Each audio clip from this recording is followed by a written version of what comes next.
Today we're going to make beautiful Christmas pillows using Flocked HTV. Now if you're wondering what is Flocked HTV, well, don't go anywhere because I have all the information for you. Hi everyone, it's Natalie from nellydesign.com. I decided to use Flocked HTV for this project because I thought they were perfect for cozy Christmas pillows. The reason is that to the touch, this HTV feels like felt or velvet. It is also much thicker and therefore will raise your design, giving it dimension. Now, if you want to know every technical details on Flock HTV, I wrote a post about it that will tell you where to buy it, how to cut it, and everything you need to know. I will link to it in the description below. This tutorial will show you how to cut Flock HTV and apply it with the Easy Press to make these beautiful Christmas pillows. So we're going to be making this pillow right here with a file that I found in Design Bundle, and I will link to it in the description below. Now, I will also have this free SVG file for you in my library. Now, this is the French version, but I also have the English version that you can download for free. The link for the library is in the description of this video also. So now, let's start right away and go into Design Space. So in Design Space, we're going to go to Upload, and you're going to go get the file that either the one that you downloaded from Nelly Design's library that is free, that says Merry Christmas. That looks like this one, but it's written Merry Christmas right here. Or you're going to get the file from Design Bundle or any other file, as a matter of fact. So you can upload the image, browse, and then go get the file that you downloaded. So we're going to select it and upload, and then select it again and add to canvas. So now it is pretty tiny, and I'm using this girly cushion that comes from IKEA, and it's 20 by 20. So we're gonna go and get the maximum out of the design. So it is taller than it is wider. So we're gonna go to 11.5 inches tall. That is the maximum that we can do. Unless you have a 24-inch mat, but the difference will be so slightly that I don't think it is really worth it. So I'm going to go and change the height for 11.5, keeping my padlock locked so that the proportion stays. And you see it's 10.6, so we're like an inch away from being the maximum that we can do on the mat. I don't think it's necessary to have the 24-inch mat for this. If you want, what you can do is open the pillow and check it out. You can see what it does if you have like 10.6 inches. So I will take my measure, my tape, and see that 10.6 satisfies me. Honestly, it will be that big. So I don't know if you can see how big it is. That is perfect for me, I think, with the cushion going rounded on the corners. I think it will be perfect that way. So that's what I'm going to do. Now, as you can see, the design is all grouped together with different layers. We don't really need everything like that. All we need to do is to attach. So right away, while everything is selected, I'm going to attach because I want everything to stay as it is. Then I'm going to hit Make It.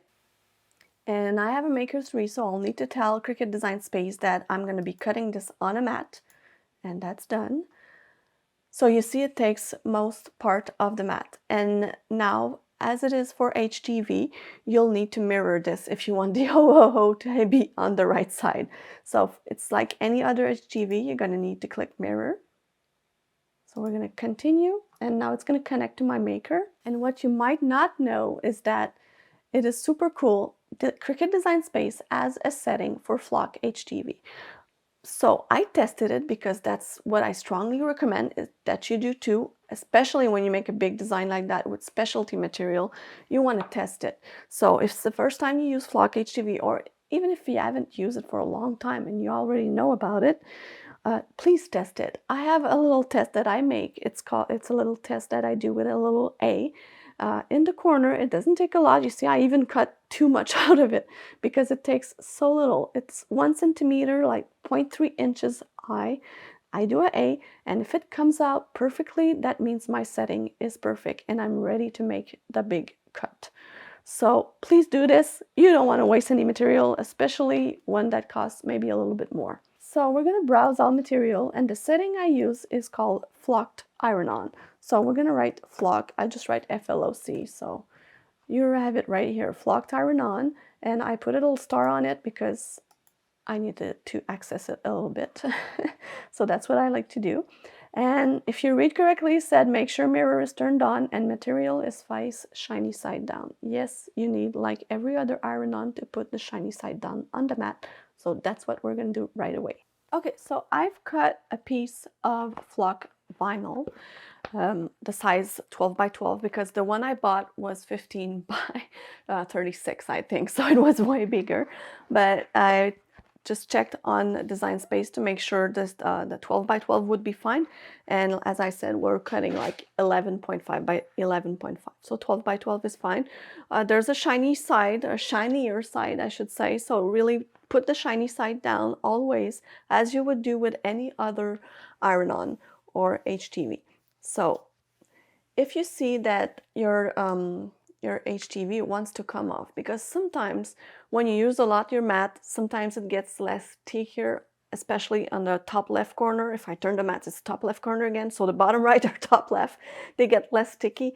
I usually take a little piece of this tape, so I will put it there and make sure I don't overlap more than 1/4 of an inch, but it really doesn't matter since there are a backing on the iron-on. So sometimes that's another way to use your mat longer and longer. So here it is. So we're ready to make it. I'm gonna insert it into my Cricut that is flashing because it's ready, and we'll be back for the weeding. So the cut is finished, and weeding this is pretty easy, honestly. So that's the fun of it. So you're gonna see that it tears easily, so be careful not to tear your design. But I'm gonna show you now. It's white on white. Let me take my mat so that you see it better. So you see it did tear right here, but if you just pull like this, it goes easy.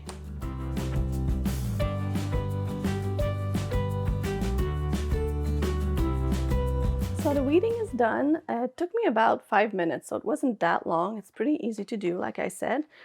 Before we go and apply it on the pillow, I want to tell you a couple of things. First, if you're using IKEA pillows, they are cheap, but you're gonna need to iron them before applying the design. They were pretty wrinkled, so that's what I did.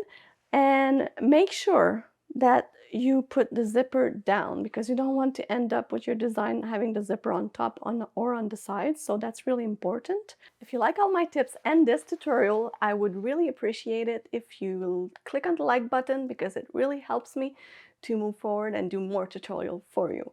So also, what I want to tell you is that I'm using Siser Stripflock. Now, by the way, do you say Siser or Caesar? I hear other bloggers say Caesar, but I have trouble with this. This French girl has trouble with this because I don't say Simon, I say Simon. So why do you say Caesar? Anyway, so forgive me if I say Siser. It's just like in my head, it's just stuck in there. So if you want, give me in the comments, why do you say Caesar instead of Siser? I don't know, maybe it's an English rule that I don't know about. So thanks for that. So on the manufacturer's settings, they say to use 320 Fahrenheit for 15 seconds. If you're not using Siser or Caesar or Stripflock, please check the company's setting. It might vary, so be careful with this.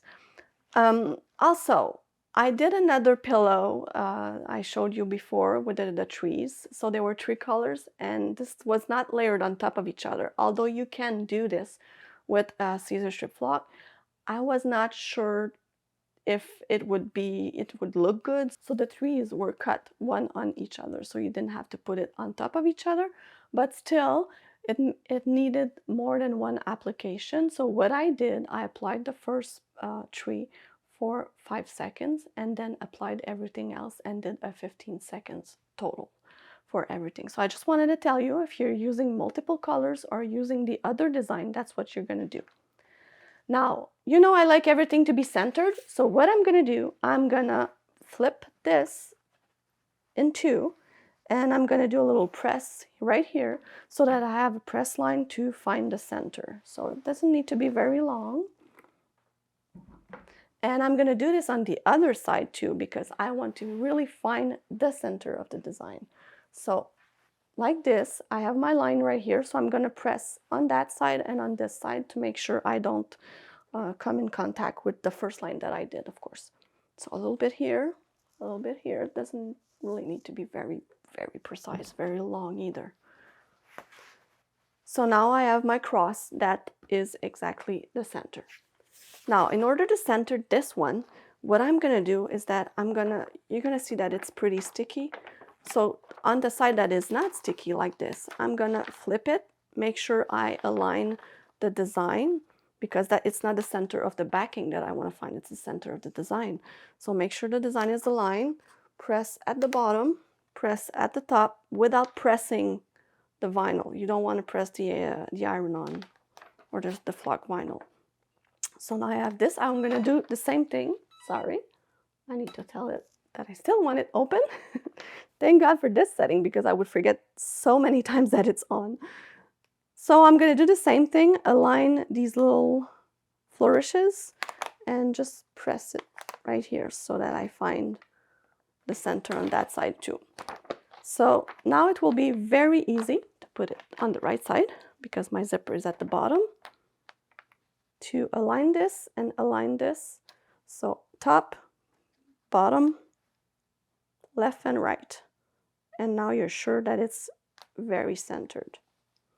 I wanted to add something too. If you're using other color, I didn't have any problem with the white, but the red and the green were like the transfer paper, the backing of the Stripflock was not sticky at all. So I had to use my heat resistant tape in order to place all my trees. So I want to make sure to tell you that might be something you need. It's not really expensive, but it is so useful. I think it's like $5 on the Cricut side. So if you're also doing or think of doing infusible ink, this is something you really must have. It is really useful. So now I'm ready to apply it, and this design, if I measure it, if you remember correctly, we were like 11.5 to 11.5, so 10.5 by 11.5.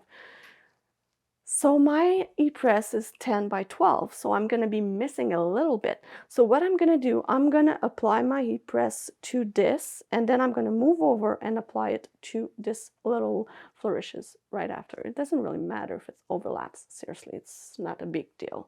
So first, make sure I'm on, and you don't need to apply a lot of pressure either. So like as I said, 320 Fahrenheit for 15 seconds, but check depending on which company you use. This is what's recommended by Siser. So I'm gonna go and right here do the same thing. Just gonna move this over a bit.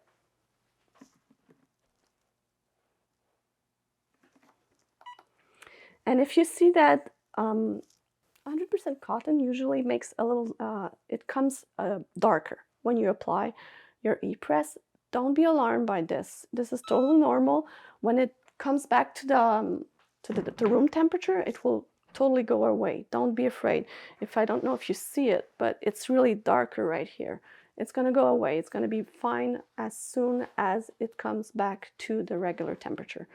Now, this is supposed to be a cold peel, so I remove my mats in order that it cools faster. I like to go faster, and I'm just gonna wait a bit so that it is really cold. Sometimes people are saying, oh, it doesn't stick, I've tried to remove and it wants to come off. Well, if it says a cold peel, please respect that. That's usually the reason why it's coming off. So you need to be patient. That's something I'm not sometimes, but I try to be, and let's just wait that it cools down a bit. It's really not long. You see, it's already almost cold. So I'm going to remove it.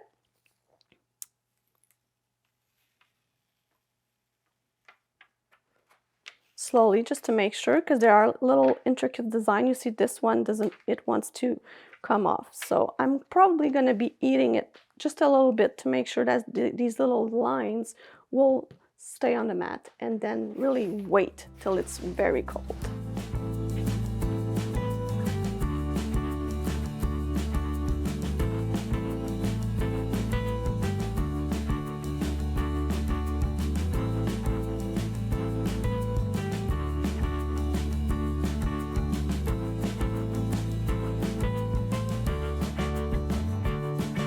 you go.